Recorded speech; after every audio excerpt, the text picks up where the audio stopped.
Hi, Ariane. Nice to meet you. Nice to meet you. So, what attracted you to the project to begin with? Well, Appian Way sent me the scripts. I love them. They were amazing. And Elisabeth Moss was attached, which was very appealing. Apple TV Plus, who I love working with, was making it. And it's very genre bending. And that was really exciting and interesting to me. It was challenging and a little bit daunting, a little bit scary. And I like to challenge myself. Awesome. So, Kirby is a very unreliable narrator, and her reality isn't always the truth, and it's constantly shifting. How was it like to structure that? It was challenging. The time shifts are a metaphor for the aftermath of trauma. So I wanted them to be very tangible, feel very real and grounded. And they start out quite small. So we took a very editorial approach with it. And you wonder at first, wait, did this happen or is it in her mind?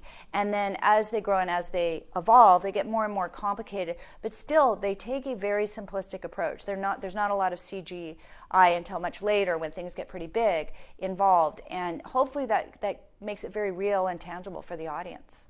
For sure.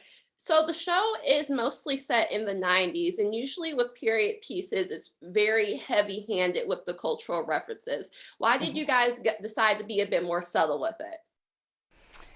Again, it comes back to wanting to be very real and grounded. And we wanted to embrace 1992. We wanted to transport the audience there. But there was elements in our story that were very 1992 based. The newsroom, the Chicago Sun-Times building doesn't exist anymore.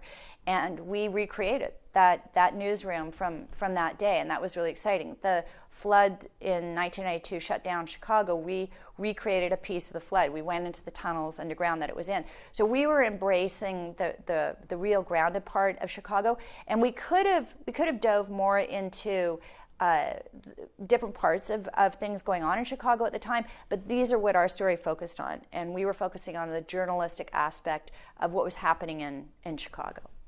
Yeah, you mentioned Chicago. Why was it important to actually shoot in Chicago instead of a soundstage or a different city?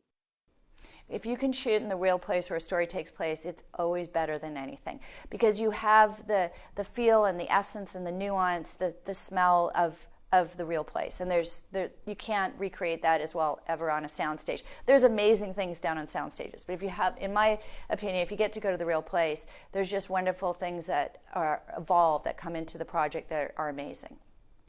And what were the challenges of adapting a book to screen?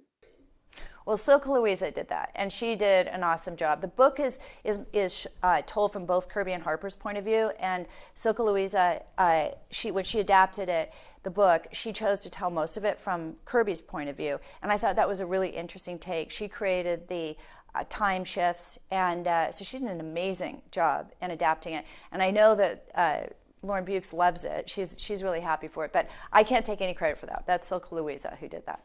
Awesome. Well, thank you so much for taking the time to speak to me. I really appreciate it. Thanks so much. Take care.